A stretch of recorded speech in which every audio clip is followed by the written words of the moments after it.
If you are cranky and it is snowy, you can watch Frankie and Joey. This week, we're back with Dylan, Atack, special guest, Mike Dunn, John Sheehan from Newfoundland, Uriah Wesman, comedians, amen. And welcome to another episode of the Cross Canada Comedeorological Report. Really good. I like your hat. Thank you, man. We had a rough week for that, eh? I got so excited with them beating the Oilers just black and blue, made some funny videos about it. Then they come to BC, and I mean, it's been hard being a Leaf fan in British Columbia for as long as I've been. And, you know, I had to take a hard ribbon for being a Leaf fan. When I first came to Alberta, I was like, well, I like the Flames, the Oilers, they're okay. I'll watch both teams. They're in a different division, different conference. Then I got to BC, and I thought it'd be the same sort of thing. Like, hey, but I found out British Columbians hate the Leafs, right? Yeah, the 6th, 2 years ago, I was down there in the game on March the 6th. Or maybe it was March the 3rd. You've been to a lot more games than me, I'm sure. I have, yes. Sounds like you're having a hot week coming up. Drake Batherson and Tim Stutzel from Ottawa Senators. Nice. And the Queen and King of Belgium before that. Yeah, just the Queen and King of Belgium, yeah. Right. That means you're going to get Queen and King of Belgium on. Yes. Hopefully, Frankie, yes. How What you doing, happens if bud? we get them? What happens if we get Queen and King of Belgium on? What does that mean? Well, they might send us some Belgium cookies. Yeah, They'll send you us some aim Belgium low, chocolate. Is her already going to be there when they interview Queen and King of Belgium? Yes, yes, she will be. Hopefully, yes. We're waiting to hear back from the ambassador of Canada to Belgium, because he's the one that put in the request for us, Frankie. Yes. And after that, once they interview the Queen and King of Belgium, just imagine that. And if we put it on cable 14, I might even appear on CNN. I would I would think you're gonna get some press out of this for sure. Not like you have a hard time getting press as it is, Frankie. What does that mean? Everything you do, everyone wants to be part of. I'm up to like 375 subscribers now, and I'm real excited. And I look at your totals. Nice. I'm like, oh yeah, I got a long way to go. But you know, the big thing is I just want to get to that magic 1,000, right? So that I could start monetizing videos and get there in time for the storm season, because I want to make some really kick-ass storm chasing videos this year. Hey, Frank, what's the earthquake situation looking like for Vancouver-wise? Right now, there's going to be any major earthquake anytime soon in Vancouver, British Columbia. I know I was pretty happy to leave the coast there, man. I was never comfortable down there. And even when I go down for a day, I'm like, oh my God, what if earthquake happens in the 6 hours or the 12 hours I'm in Vancouver? How big do you think it's going to be, Frankie? Pretty big. Could be a 9 or bigger when it finally hits that coast, right? It's a subduction zone. And so it's just sitting like this for a long time. When it flings out, you know, those subduction zone quakes are always the really big ones. Here's my friend Mike Dunn. Hi, Mike. How's it going, bud? What's happening, fellas? Nice to meet you. I've heard great things about you. Oh, this is Dylan. This is Frankie. I'm Joey, and you're Mike Dunn, and this is the Comedeorological Report number 8. Well, let's start in Frankie's part of the world and work our way across. Actually, before we do even, Frankie, we have a Comedeorological Report from our friend John Sheehan there in Newfoundland. Well, right now it's a beautiful night in St. John's. Not a drop of wind, a few stars out. Enough to fucking freeze you, mind you. And here's my weather beef tonight. Now March came in like a lion, so we're hoping he's gonna fuck off like a lamb. Or so that's the eternal hope. But we know realistically we got 2 or 3 more good snowstorms or blizzards or whatever before spring comes, eh? The only thing that bugs me about this time of year, I can deal with snow and stuff. Wind chill pisses me off, because it bugs me. You got, it's -2 with a wind chill of -45. Well, then it's -45. Don't give me that shit. I'm thinking, oh, it's -2. It's not too bad. I go out, I'm froze. I come back in. I hear, well, now with the wind chill. Oh, go away. We're soon coming to spring here in Newfoundland and Labrador, where we go from freezing rain, drizzle, and fog back to regular rain, drizzle, and fog. So, talk to you soon.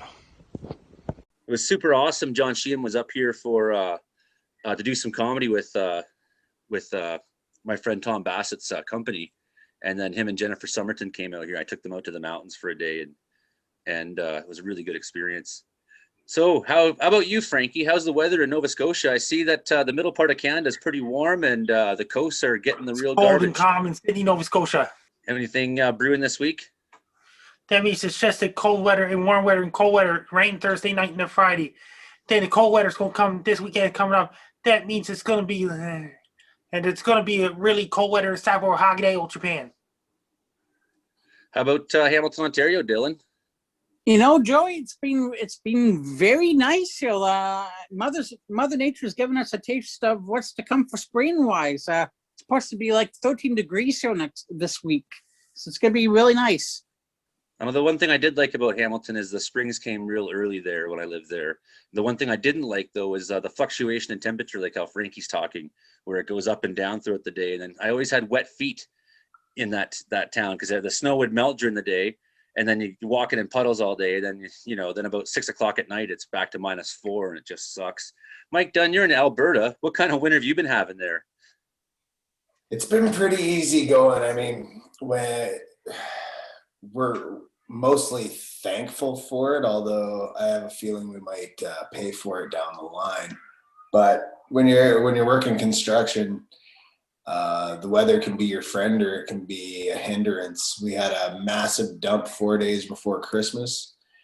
I say a massive dump relative to Calgary. I mean, Calgary is probably the best place on the prairies for winter, but we got a foot the week before Christmas. And then we got another 8 inches at the end of January.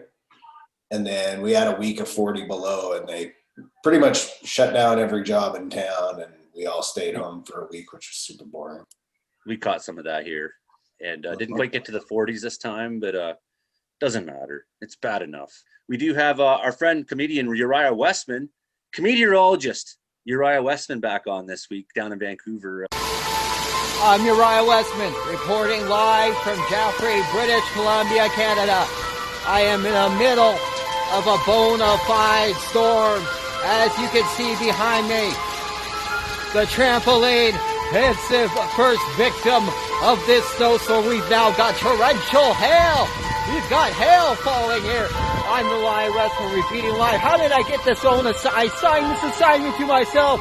As you can see behind me, the fences have fallen. The fences have fallen. The power is out. We do not know what is going to happen. This is a pandemic of a rainstorm, of a hailstorm, and what are we going to do? I'm Uriah Wesman, reporting live.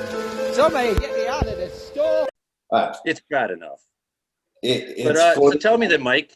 Yeah. I mean, I'm quite curious because you're working in construction again, but you've had this really public, awesome arts life, and I'm just wondering where are you at right now, and how come? Tell Dylan and Frankie the things you've done. Tell us about rock and roll. Well, for years I played around Edmonton and got around Alberta and BC, and I got out to Hamilton and Ontario a couple of times. As it is with independent music, you can get a little disillusioned here and there and wait for something. You want something to come back and give you the feel that you had, right? So eventually I did, and I had a bunch of songs, and we started recording them, and we had the last session for vocals scheduled for March 18th last year. And so roughly a week before that, the whole world changed. So, and you just never finished the recording session? Money's tight. I know my buddy would let us do it, and just to finish it, but getting the people together is still a thing, right? But it's nearly done. It's a good record. The band is called Smokes Let's Go. And it's good. It's interesting though. In the last year, I've kind of developed this desire to play again, but do something a little different. Well, you were doing all this political writing. Yeah, there was that. I like musically. I just wanted things to be fun. The writing and stuff. I mean, it's hard to avoid. Is there nothing interesting happening in Alberta politics anymore? You just decided. Just decided there's nothing else to write about. Oh no, it's interesting as hell. I think what's happening in Alberta though is the sheen's coming off. The culture war is mostly apparent, but the culture war being a smaller component of the class war is what's becoming more apparent. And I think, you know, a lot of the long held beliefs that Albertans have had about fiscal conservatism and other similar bullshit that we've been fed for 50 years. I think people are starting to realize that it's a crock. And well, it hasn't worked. I mean, that we've was certainly obvious. elected a. Sorry, I'm cutting you off. Yeah. Well, it's a little less obvious when it works for certain segments of the population in Alberta who have outsized voices and platforms, and people are still willing to buy into the culture war bullshit here. And the longer that goes on, the more I worry about Alberta, because I don't think we can keep doing things the way we've been doing them here for 40, 50 years. No one's coming to our rescue this time with boatloads of money. It's my personal opinion that if there's a province that's probably going to suffer the most from climate change, it would be Alberta. And you may agree with me on that, Mike. So I'm just curious as to what you think the climate change affects in Alberta, is this province that's a big driver of climate change. It probably does have a lot. Like, I mean, our emissions are pretty high per capita. And we have very intensive industries that take a round out of the earth, if you know what I mean. Especially where I live, like Calgary's like the most moderate climate weather on the prairies, right? And having worked in McMurray, having worked in Edmonton, it's different here. You know, you get a bit of a reprieve from the deep freeze, and that's what are the chances of desertification in southern Alberta? I mean, that kind of thing is possible if they're gonna start blowing the tops off mountains and mining coal again. I mean, you're talking about the impacts on drinking water downstream from the mountains, and everything comes from the mountains here. So, I mean, those impacts are likely to be felt. Whether we've elected a new government in time to mitigate those issues is another thing. Mike, you're in Calgary, right? Yeah. That's cool, because I was there back in 2019 with the Ticats for the Grey Cup. Oh, nice. Yeah. How was it? A good game? No, we lost. But it was cool because I was out there because I work with the Ticats, right? So I was out there for the week with them, and we practiced outdoors, I believe twice, and it was at one of the football fields, and the hill backed onto I forget, it was a big house, a wrestler from Calgary or WWE. Oh yeah, Bret Hart's house. Yeah. Yeah. It was cool. We were looking at the house. You don't know him, Dylan? No. He's got a football field in his backyard. He's interviewing the king and queen of Belgium this week, right? So no, hopefully. It's gonna happen, dude. Yes. It's on. But yeah, it was cool. It was cool. We saw. I was looking at the mansion, and one of the players said, "Oh, that's Bret Hart's house." I'm like, "What? Wow!" Oh yeah, that's wild, man. That's wild. I've never seen his house, so I must not go to enough football fields. Well, Dylan's worked for the Ticat. How long, Dylan? About 15 years now. Oh, that's right. So you travel with the team fairly regularly. To Montreal and Toronto and Ottawa too. Not to the western ones. So that was kind of a treat for you then to get to see Calgary then. Oh yeah, it was really beautiful. Actually, the weather there that week was actually pretty nice. Oh yeah. November is just late fall here. We like, I've part of the reason I moved to Calgary from Edmonton is because of working outside in the winter and stuff, and I had just had so many cold gray winters in my life. You know, like, I mean, you can't. There are things you can't beat Edmonton for. I think close knit community is one of them. Yeah, but that's fun. yeah, but the weather in winter. I mean, apparently they've had a really mild winter by By accounts. Edmonton standards. Yeah, by Edmonton standards.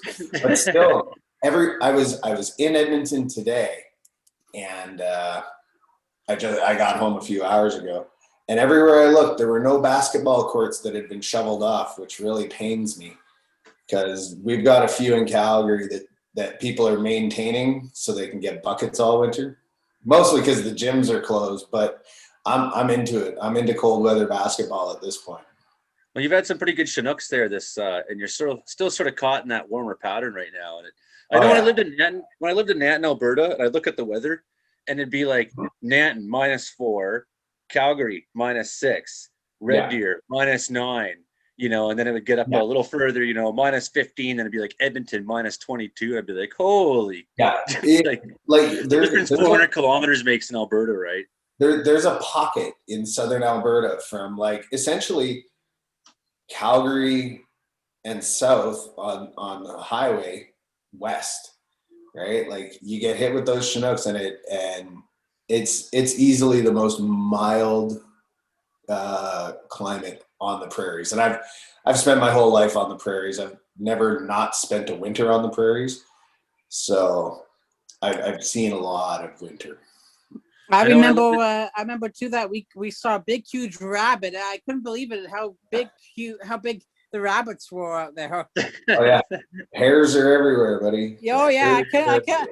That was my first time ever. Like I see we get a lot of bunny rabbits around here in our area in Ontario, but I've never seen like a big, huge bunny rabbit like that in my life. I'm like, wow. Yeah. It's funny at the gym I used to play basketball at, and I will once the gyms are open again. Somebody at some point let out some like little bunnies, right? Like not the big hares, right? Like not the dog sized, scared of like Bugs Bunny hairs, right? These little tiny house bunnies. Somebody must have lost them or let them out because in the park around the gym in Lindsay Park, there's thousands of these little bunnies. They're like coyote food. and like they're everywhere. I was when I started going to the gym, I was like just like what the hell, man? Like where'd all these like varmints come from? Wasn't the kind of bunnies you were hoping to bump into.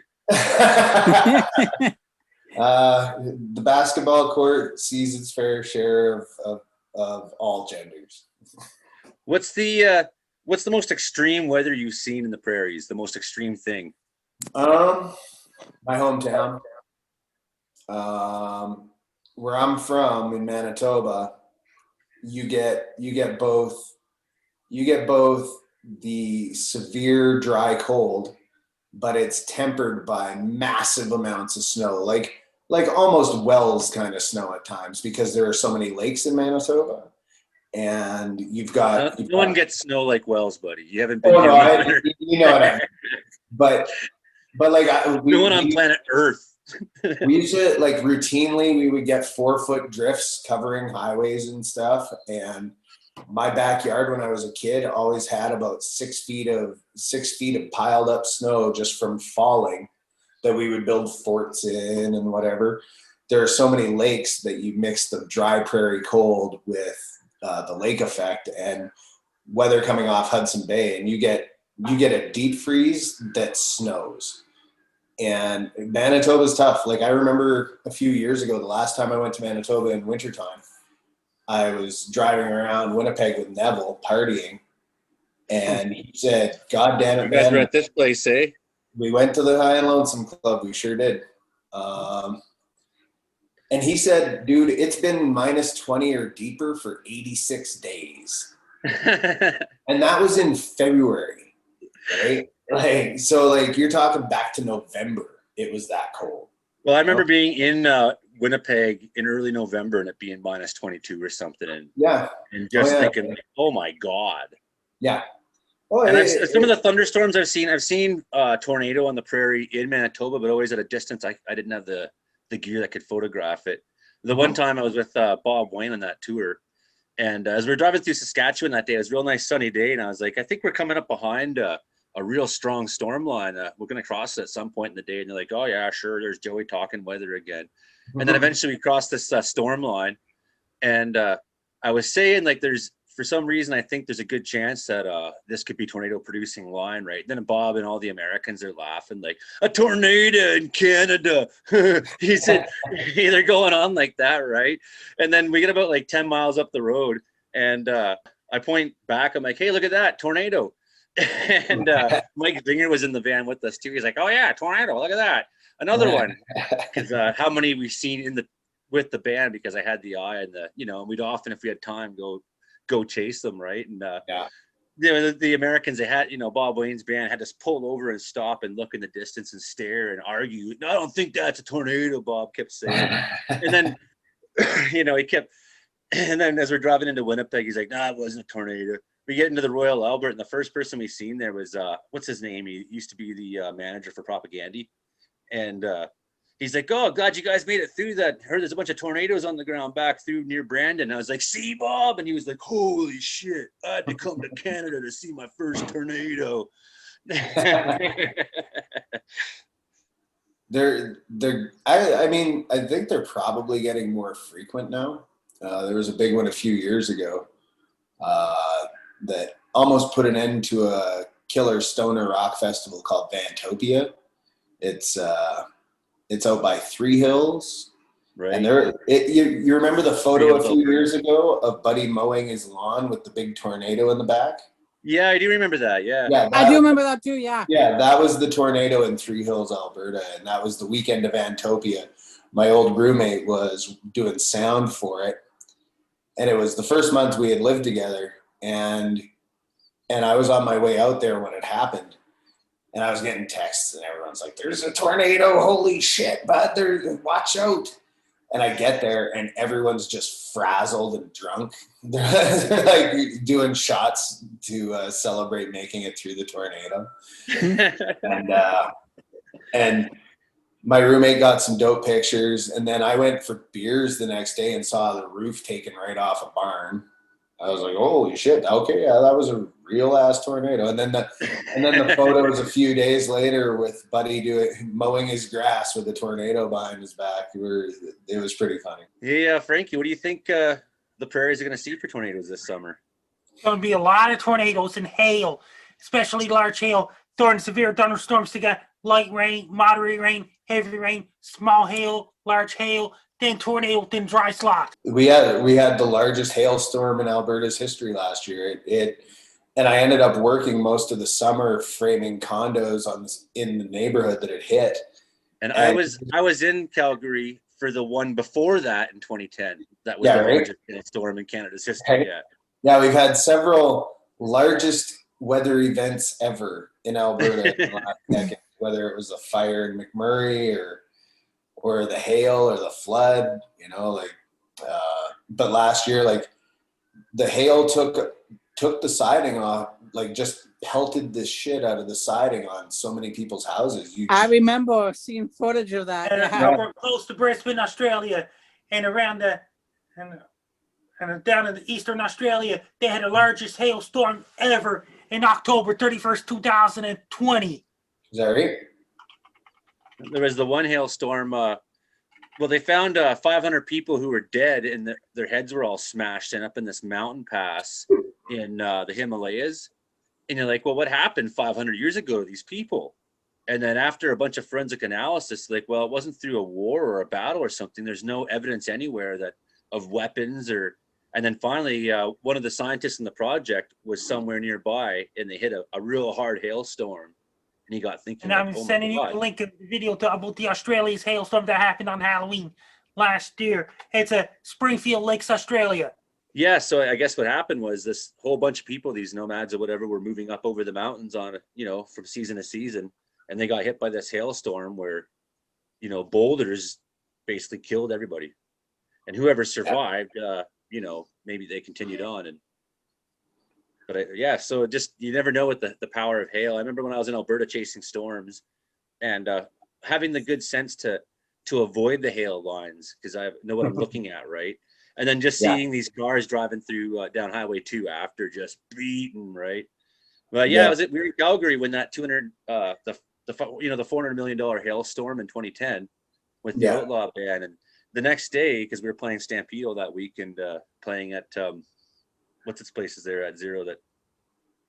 What's that bar we always played at? Palomino. Yes. Jeez, that was a brain stump. How could I forget that? Oh, I know how I could forget that. Yeah, years of abuse, buddy. Years of abuse. But yeah, the next day in the newspapers, it was like all the phony cowboys from Stampede were like, quoted in the newspaper, like it came out of nowhere. You know, they were saying, right? And I was like, it was early in the day when that storm hit. It was like at 1:30 in the afternoon or something. But that was after like 2 weeks of continuous, like somewhere in Alberta getting hammered by something really bad. Yeah. Like it didn't come out of nowhere. We just had 4 straight days with tornadoes in the area and large hail. Like, yeah, I mean, again, Calgary can get a bit insulated from extreme weather most of the time. It's in an odd pocket of the world where like weather doesn't. You don't want to see someone wearing a cowboy hat saying something stupid like it came out. Yeah, right. But it busts the myth on its own, right? Yeah, right. We were doing a podcast last spring, and just for something to do through the quarantines and everything. And it was the first time I'd ever taken the time to sit down and actually cut audio. And I was like, oh, I'm pretty good at this. It takes me a little longer than I want to, but I'm pretty good at it. And so like maybe I'll do some more of it. It's just like it's really tough these days because I'm getting older and work takes a round. I see that. You're getting older. You shut up. That's still photo with action figures. Oh yeah. Wait. Yes. Look what I got today, Frankie. Nice. All right, ready? 1, 2, Hey, cheese. 3. Everyone say cheese. Cheese, bud. Let's do it with the book in the bobblehead. Nice. Oh, let me get my book. What book have you got, Frankie? Be prepared to find out. All right, 1, 2, 3. Everyone say cheese. Nice. Cheese. Assorted Hey, Joey, sections. you got to get a Frankie MacDonald bobblehead. I know. I actually want the action figure too. They're sold out right now. You have to get Frankie MacDonald bobblehead. What chapter? Send them out, Frankie. On the Frankie MacDonald bobbleheads on National Bobbleheads Hall of Fame. Mike, I got one too. It makes a good Christmas gift or special occasion. Nice. Especially the bobbleheads. It sounds like a tough thing to write a book. I'm gonna have to try sometime. I mean, it's more of just sitting down and continuously writing most of the time, I suppose. Well, I was telling myself I was going to write a book as my next venture in life. And then instead I started making videos, and some of them are pretty popular and some of them aren't, but this seems to be the content that people crave, like just zone out and watch shit on the internet or listen to a podcast, right? Seems like it, eh? It's like the human connection we're all going to be lacking for some time to come still. Like no art swells last year. It's been how many years since I seen you now? Like 4? Oh, it's been a long time, buddy. It's been since I lived in Edmonton, which is 6 years ago. 2015, I think. It would have been. That's the link. It was the year before I moved from Edmonton. Our last run here was pretty legendary, buddy. Yeah. Like people were talking about it after our set. One of my buddies was down in Squamish, and he bumped into some like freak people. He just looked at them. He's like, "You just came from Art Swells, didn't you?" And the guys were like, "Yeah." He's like, "How was it?" He's like, "Man, this totally crazy band on Friday night was playing this ridiculous country music and just, and he was, my buddy was like, "Yeah, I think that was a Joey Only band." He's like, "Yeah." Yeah, that's awesome. We had a legendary set that night. Yeah. Photos of all of us laying on the ground to prove it. Yeah, right? They happen, man. They happen. I remember the one I played with y'all was pretty intense. There wasn't a lot left in the bottle after it. We got 10 minutes left. Yeah, that's the whole thing. Now that I'm sober, man, it's like people can't believe that. It's just Joey and Mike, what color bobblehead you want? Oh, I don't know. Punk rock looking black. Yeah, right. Is there one where you're wearing a pair of Jordans? He's got one where he's They got blue, green, red, orange, yellow, purple, Frankie MacDonald bobbleheads. Then green. Yeah, if you're sending them out, man, I'll grab a green one, sure. And Frankie also has T-shirts too. That's Lost awesome. Hey, Joey, go to lostcom.com for Frankie's SP Repair shirts. Last night we were on this show that he does, the Gary Andino show. It's down in Arizona, and they Yeah. have this segment every Saturday night called Ask Frankie Anything. Mhm. And there's like 50 people on. I kind of wanted to ask something, but I didn't. But yeah, there's like 50 people asking Frankie anything. So here's your chance, Mike, to ask Frankie anything about weather. About weather, earth, fuck anything. Let's see. Tell me what the best case scenario for climate in Canada is, Frankie. That means that during the climate change, that means the weather's changing everywhere in the world. Yeah. What's the best case scenario, though? Reduce burning fossil fuels and things like that everywhere in the world, including other planets. Relocate some, that's another thing. Yeah, I get that. I think I think it requires some bold action that a lot of people aren't ready or willing to take, whether it's the people themselves or the political will required to make drastic changes in the way we do things. I hope the last year has taught us a thing or two about consumption, consumerism, and convenience. I hope that's what the lesson we would learn was. And, Well, we never really seem to. Yeah, well, this is going to be a topic of conversation for most of the rest of our lives, right? Like, yeah, everybody's going to know where they were this year, and I just thought like, oh, good, everyone's stopping everything they're doing. Maybe And, there's and you hope. know, I was going to say too, you know, it's been fascinating, you know, getting to learn how to do Zoom and Skype and all that, you know. yeah, it's changed a lot of things, like whether it's communication, whether it's socialization, and the levers of society, like the things that we collectively believe in.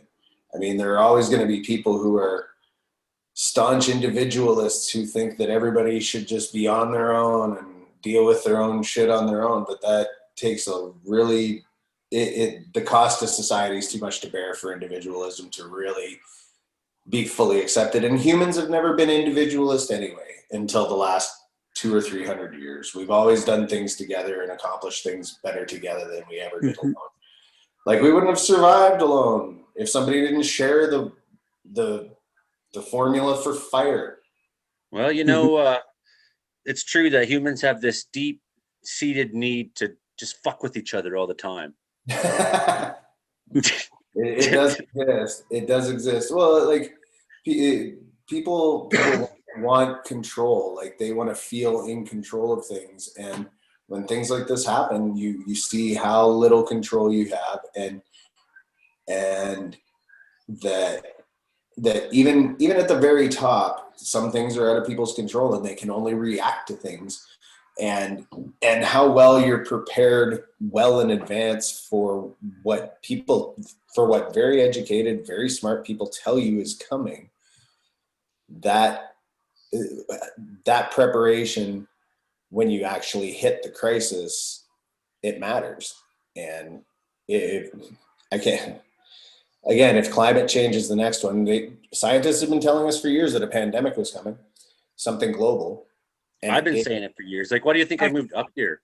Because I knew something was going to happen to society. Yep. Like, humanity's time was up. And why have my fridges and freezers and cupboards always full? Because something as simple as a little forest fire on our highway could shut off the electricity and cut us off of civilization for 1 or 2 or 3 months. Boulder or a landslide, right? Yeah, right. You know, exactly. If the canyon goes here, you know, we're stuck in here for a time to come. So here you have to live with that survivalist attitude. I found it. Bill Gates predicted a climate crisis. That's after COVID-19. Bill Gates is predicting a climate situation. It's likely. I mean, Australia was on fire last year in January. California was on fire last summer. A year ago this week, COVID-19 became pandemic on March 11, 2020. That's this Thursday coming up. Yeah. And we had a little bit of everything here in Wells this week for weather, including thunder squalls and hail and big wind. And I think we're settling into kind of a cooler period with some clearness. There has been northern lights a lot lately. I don't know what the projections are for tonight, but I'm hoping the skies stay clear for the next few nights and we get another pulse of these solar storms that have been going on. So you can check Aurora forecast. Just Google that. You'll find anything on that. So yeah, it's been kind of that sort of ugly up and down. We still have feet of snow here, and you know, and it's funny because up in the Yukon they get way less snow, right?